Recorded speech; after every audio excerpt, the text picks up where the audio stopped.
for other stuff. Because now, we can grow the Gabe's feather.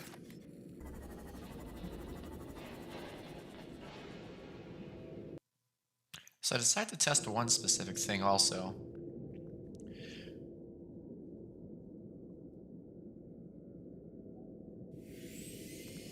Because of specifically where I was located and some of the caves that were located down below, I just wanted to casually see if there was anything else within the area that I could access, or if there was a specific way to travel.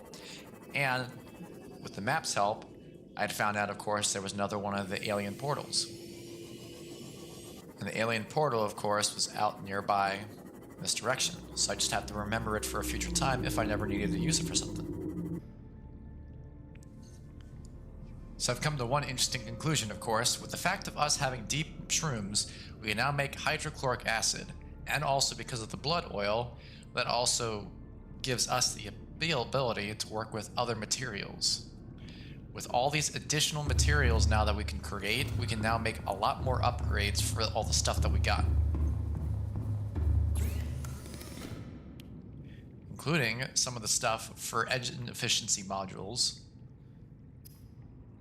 as well as a perimeter defense for the Seamoth.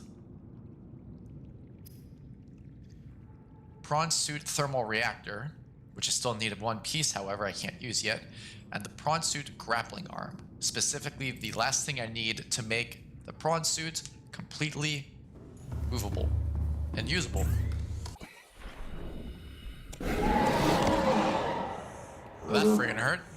All I was trying to do was just get some titanium. So, now I'm out for vengeance against this guy now. Made me mad. Hurt me. So now every one of these fuckers is gonna die.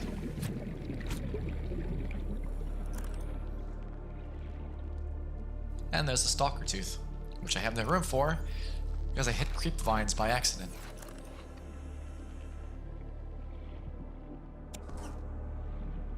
So time to grab the stalker tooth.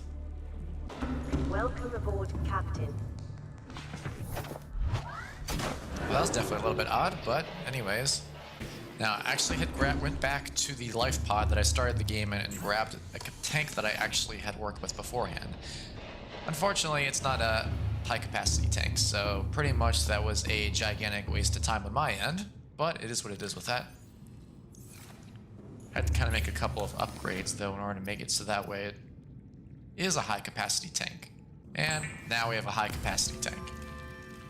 So which means now we can actually upgrade it to the other option for the tank that we need. Ultra high capacity tank. Nice wonderful dosage of oxygen all the way up to 225. So now we're gonna make all the other stuff. Hydrochloric acid, benzene, and I forget what else. Of course I'm trying to do this without hurting myself again, but it also means I kind of wasted some seeds. So now we have the blood oil that we can finally use to turn it into benzene. No matter how many times that I try to say something with it, I always seem to butcher it. But that specific material is used for a couple sets of upgrades like I made mention earlier. We need gold for the polyaniline that we actually need in order to make more upgrades as well too. And so with the polyaniline, we just need one thing in particular. The advanced wearing kit, titanium, and lithium to make the grappling arm. And now with all the materials we need, we finally can put prawn suit grappling arm to use. Sort of. First gotta get it inside the prawn suit.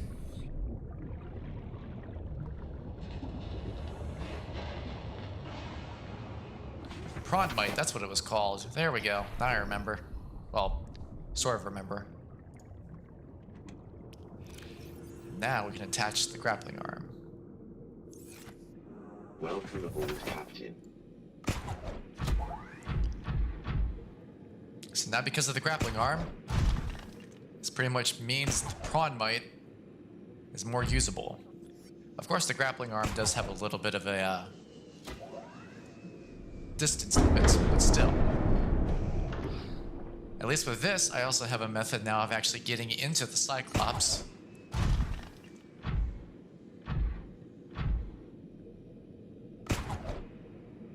But unfortunately means one problem. I can no longer grab items.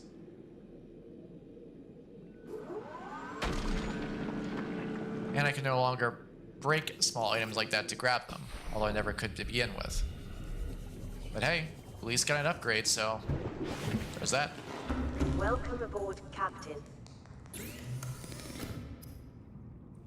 So the Seamoth perimeter defense system, I need a wiring kit. Which at least it's not the advanced wiring kit, but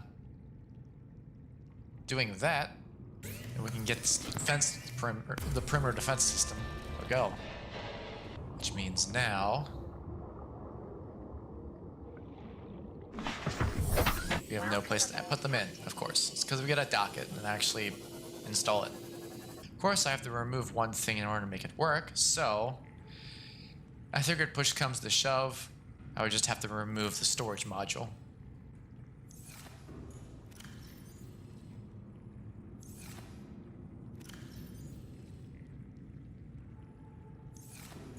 Now, Plasmoth has a defense system. So now I give it a try to see how it works. It's pretty much an EMP wave.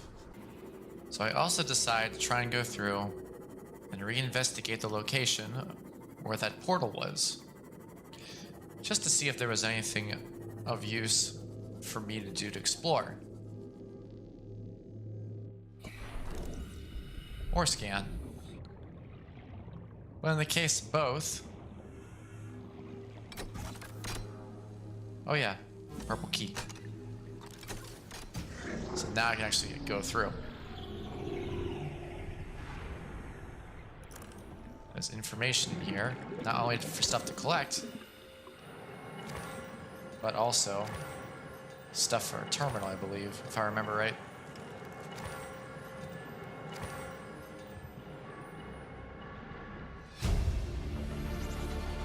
Integrating new PDA data. So it's information on Alien Sanctuary Alpha, which technically is information in regards to the next big story-based area that I have to go.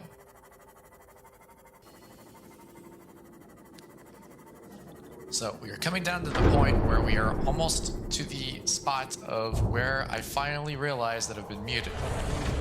But we still have about another 20 minutes to go, at least in terms of video footage-wise, which, of course, is going to get cut down. Ahead standard.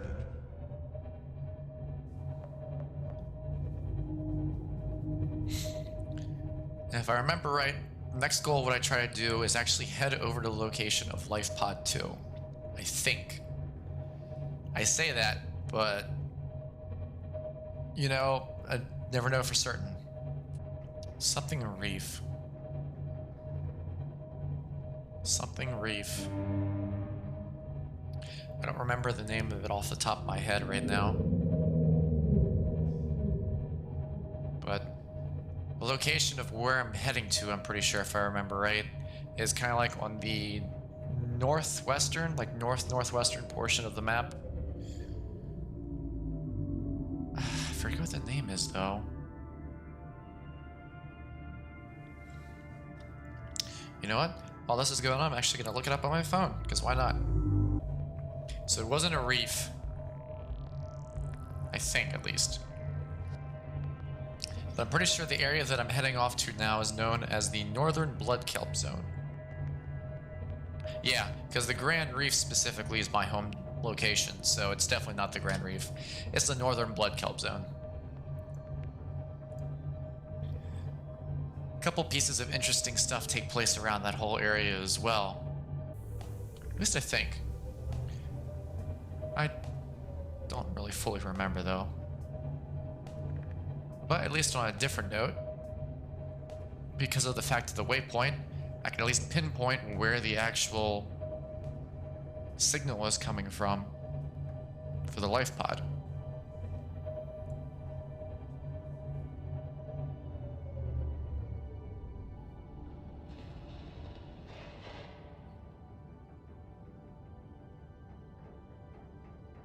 And that's a wreckage. a wreckage that I don't even think if I remembered exploring.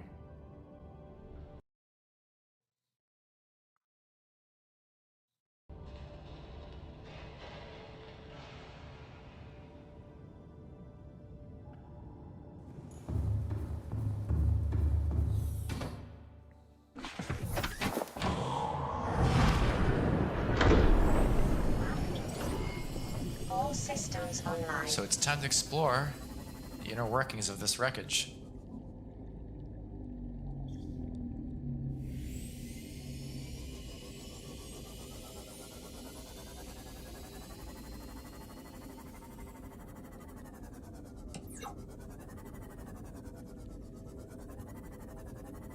Hopefully within this wreckage I can finally say something. And hopefully with exploring this wreckage I would have finally been able to get something extra material-wise.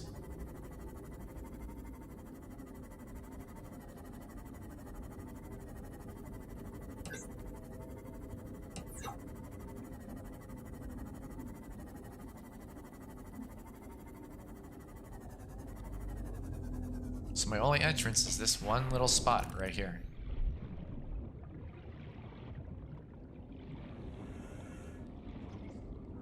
Until, of course, I find the gigantic gaping hole that I didn't know existed.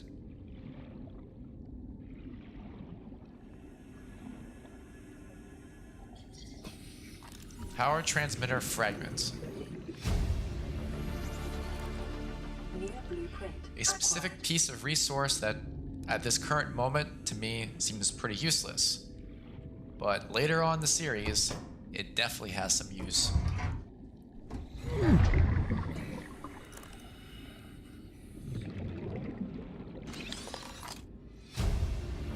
Now we've also got the Cyclops thermal reactor module. Acquired.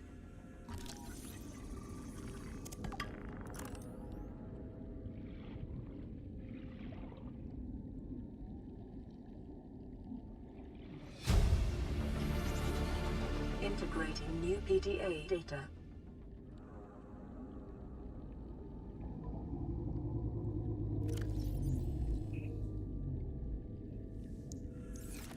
And bright light.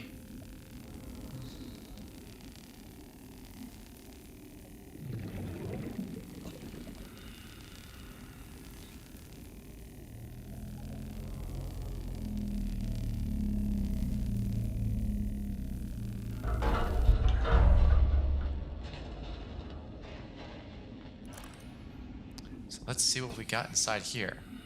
Which, because of our upgraded oxygen tank, we can survive exploring a lot longer.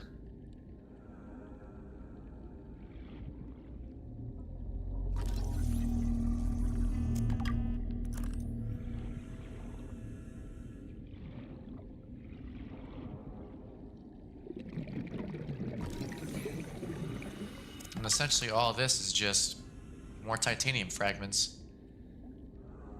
Nothing else of use, actually, aside from just the two things I got beforehand. There's also a door that, for some reason, seems like it could open, and it's not.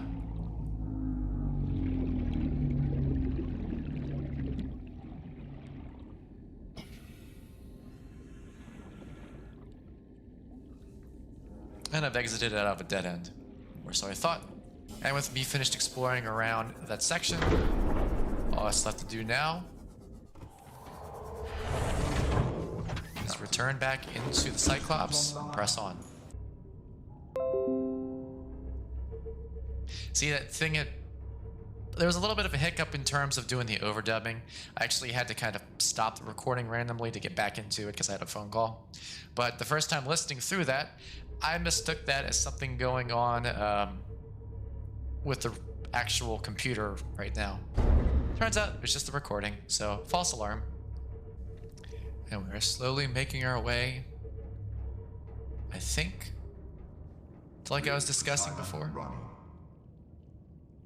Yeah, I was right. Northern Bloodkelp zone. Rig for silent running.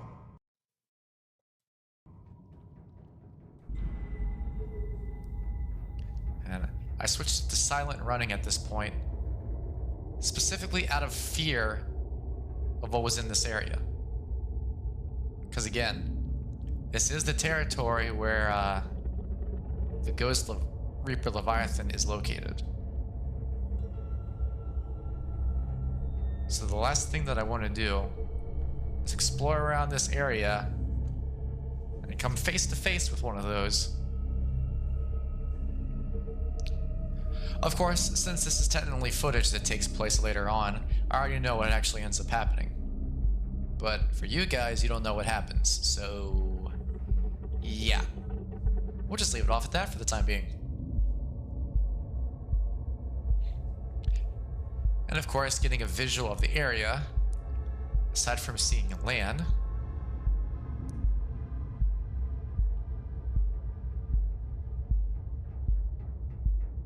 there's also a whole bunch of blood oil.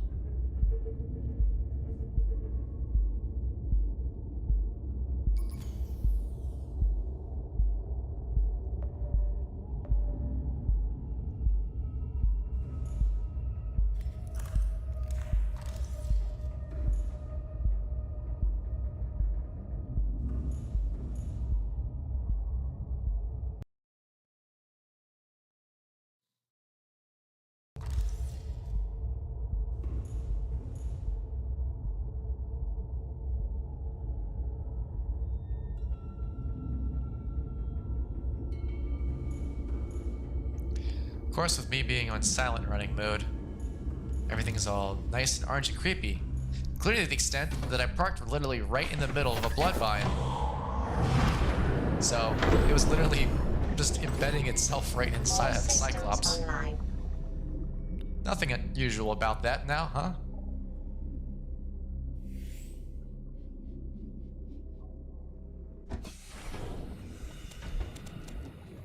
So, time to pretty much stock up on all the blood oil I can get. One of those cases of get all the stuff now so you don't have to worry about trying to get it later.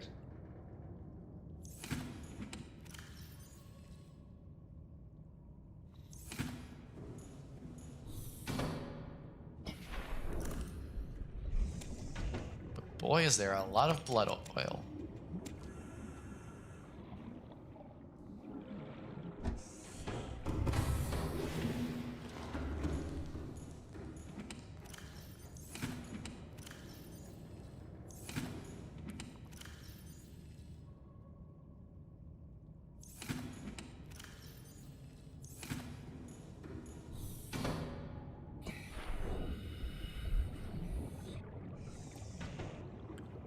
And you know, this entire time that this is going on, also, yeah, deep shrooms are in the area. There's no enemies. It's very peaceful. Very quiet. Which is weird, considering what I did research on the area and found out about.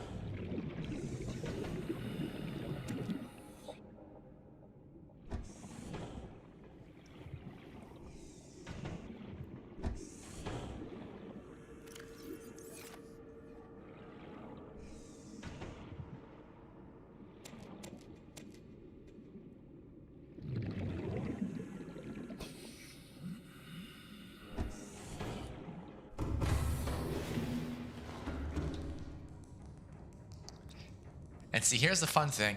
Advanced Wars hopped into the chat at this point. And he gave me the fun conclusion that I can grow them outdoors. So this entire time, I thought I had to go and collect them. But he just helped me out. Unfortunately, at this specific point, he didn't make mention of the fact that it was muted. Because I don't think he fully realized that.